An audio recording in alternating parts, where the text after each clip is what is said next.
What's going on, guys? Corey from Lion Dads. I help my fellow dads get back in shape and get healthy with a carnivore diet and back to basics exercise.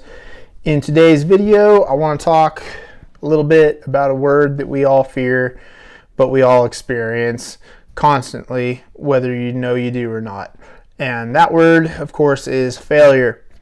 So I figured, as much as I hear, we think about failure and the fear of it holding us back, it's something I should probably address, But before we get into it, I want you guys to hit like, hit subscribe, hit the notification bell, and leave a comment down below. Let us know how failure or the fear of it has affected you achieving the results you want. So first off, I'll start, about how specific to failure. Many people fail over and over trying to achieve their goals. A lot of people worry when they get started in one of these programs, any kind of dietary program, fitness program, or just any endeavor that you take on in life, that it's almost inevitable, that you're not going to succeed, that you're going to fail in some way, it's not going to work out. I think it's a natural human reaction to just playing it safe.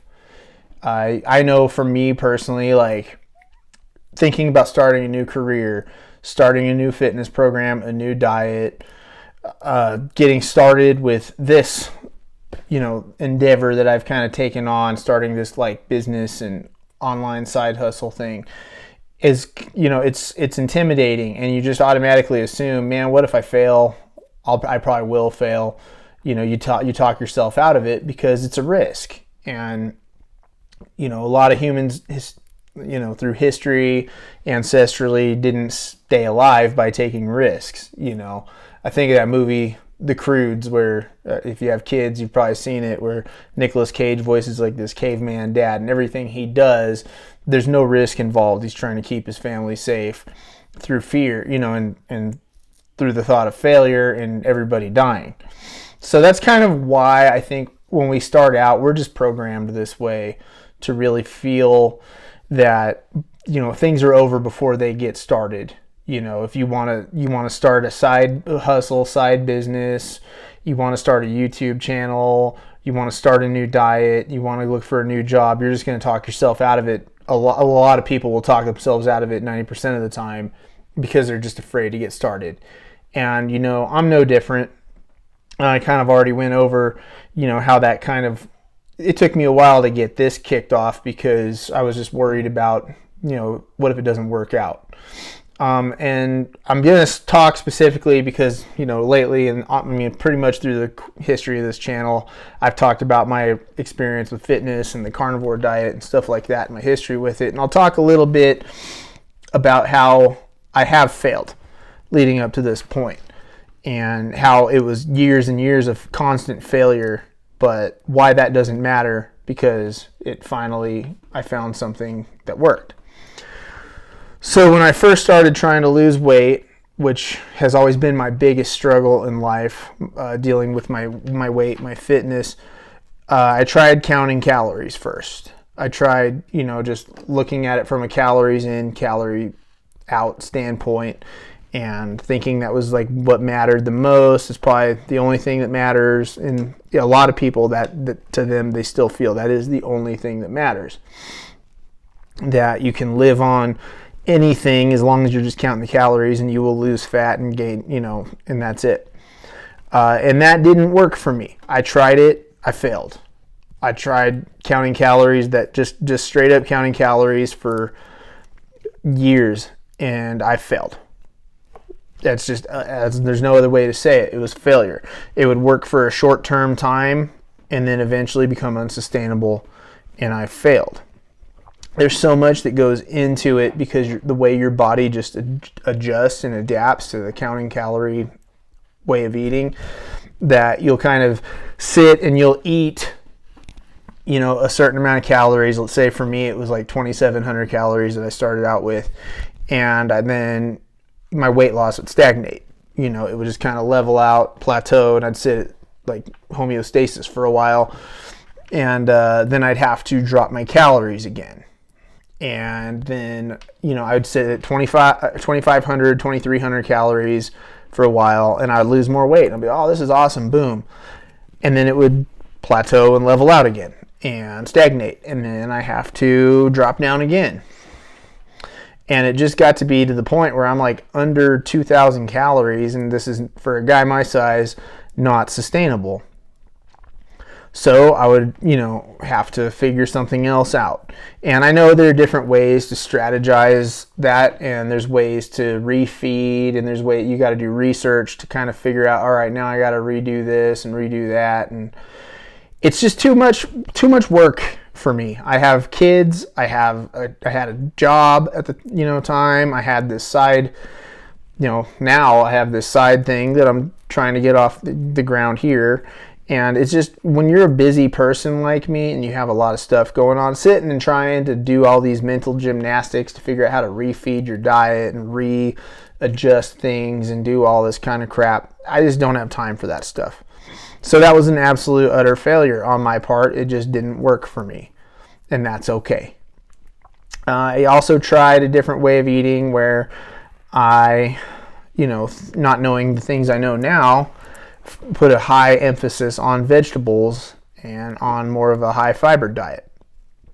And I thought, this is the way, you always hear about, how healthy vegetables are, and that should be like the bulk of your diet. The food pyramid that we've had, shoved down our throats, no pun intended, since we're like little kids and stuff like that. You hear about vegetables, you hear about fiber, the biggest group is like the grains and crap, and it's like, so I started eating that way. I started eating tons of oatmeal because it's heart healthy and all that kind of stuff. And I'd eat portions of meat still. I never went full vegan. I just can't do that. That's definitely would be a failure on my part. But these high vegetable, high fiber diets, I was eating them and I felt like crap all the time. I'd get like a burst of short-term energy because with the high, fruits and vegetables and things like that, there came some sugar with that kind of stuff. And so I'd get this like burst of energy, and then I'd crash halfway through the day. I'd have to sit and figure out my meals again. I'd meal prep and do things like that. I did like overnight oats, and I'd I'd buy a bag of broccoli and just sit and snack on it. And I was still dipping it in ranch dressing because, of course, you know what I mean?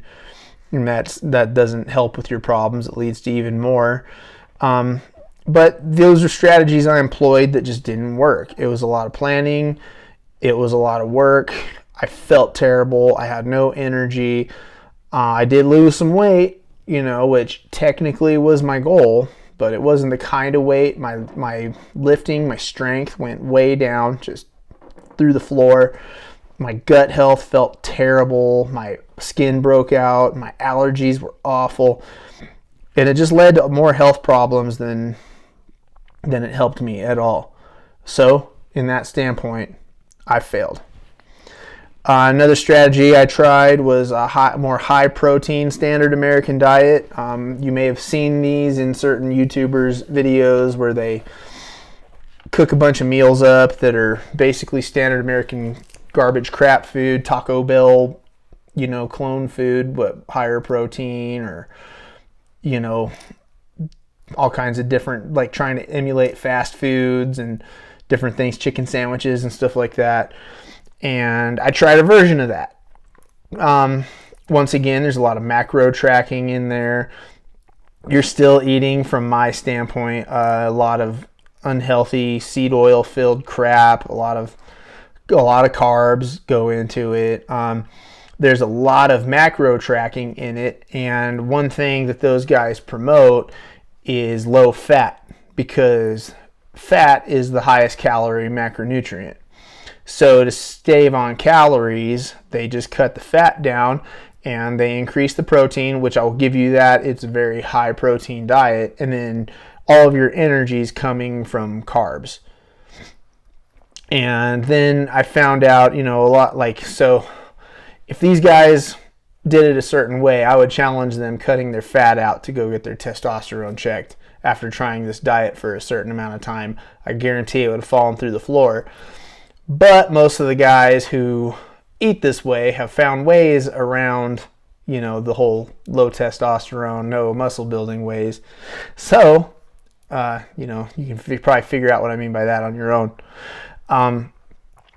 But, so cutting the fat down, I noticed, really had a negative impact on my health. Cutting down on all the calories that came from that and increasing the carbs. I did eat more protein. That's 100% true, but some of the other things that came with that way of eating just did not work for me. It made me feel awful. The same issues that came with, the high vegetable, high fiber diet, because fiber is another thing they preach about in there. It came to a head on me. It caused my skin to break out, caused my allergies to be bad, caused this, caused that. I did lose some fat, some body fat and stuff like that. I wouldn't say I was really gaining muscle because I wasn't on gear. Not saying that's the only way these dudes or anybody are getting ripped and jacked and healthy and stuff, but when you're eating a low fat diet, and fat is probably the main contributor to the way your body makes hormones, good fat. I'm not talking about just like seed oil fat. I'm talking about good, healthy animal fat. Your hormones are going to take a dive, and you have to find ways to get those back up. So it just didn't work for me on that high protein standard American diet. I failed. I tried keto before I tried carnivore. I tried keto a little bit. A lot of guys at work were doing keto. Keto is very high fat, so it did go and it fixed a lot of my problems. I don't know if I'd go so far as to call keto a total failure, but it wasn't sustainable for me because there's a lot of products that are marketed as keto friendly that you'll be like, oh, I can eat this because it's low carb or whatever, little candies and snacks, and they make breads and all this other kind of crap and everything, and I would just overeat that stuff. There's still a lot of there's a lot of vegetables that they still promote, and fruits and stuff on keto that aren't necessarily like high carb. So avocado is a big one, and I can't eat that anyway. I'm allergic to avocados. They really jack me up. I love them. I'm from the Southwest, near the Mexican border by California. It's a huge part of the culture down there, is tearing up avocados. And I just have never been able to eat them as much as I like them because they mess me up. Other things on keto, I wasn't a really high protein diet. So for muscle building, I wasn't a big fan. I know I could up the protein on keto, but the main reason it just doesn't work is because other than the carnivore items you eat on keto, I don't like the other stuff, so I might as well just do carnivore anyway. And keto was a success in that it led me to the carnivore diet, but it was a failure in that I just really couldn't see myself living on just keto, and that's just for me. So that leads me to the carnivore diet, which I'm on now, and I've been on for about 4 years now. I consider that a success because I don't plan on not eating this way ever again.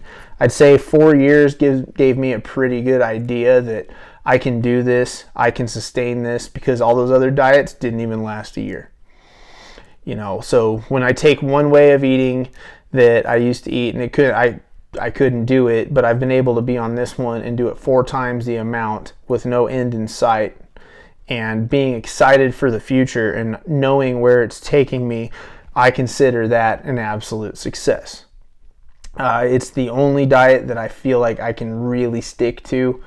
It's the only way that I have ever felt the best I ever have. And a lot of people will sit and tell you that a carnivore diet is too restrictive, it's not sustainable, and you're going to miss all these other foods. And I'll tell you what I don't miss. I don't miss feeling like shit. I don't miss being low energy.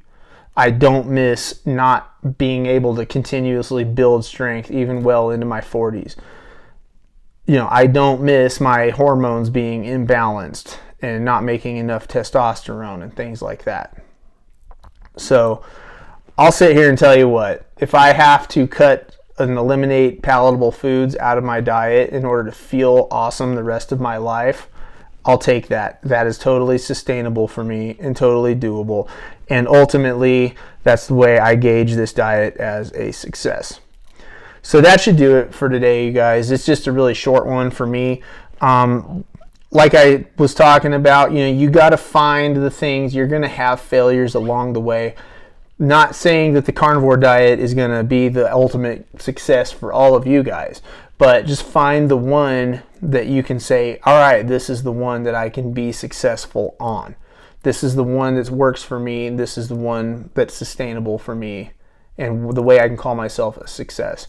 And for me, that one was the carnivore diet. So as always, I got links to Twitter and Facebook, all my social media stuff down in the description of the video. Also, head over to lion-dads.com. The link to that is down there in the description as well. And you can get a hold of me on there. Just learn more about Lion Dads and what we do over here, what I do over here. You can also, there's a link on the website to click, and you can join our online community. And that'll get you access to the Discord server where we go over all kinds of different ways to level up as a dad.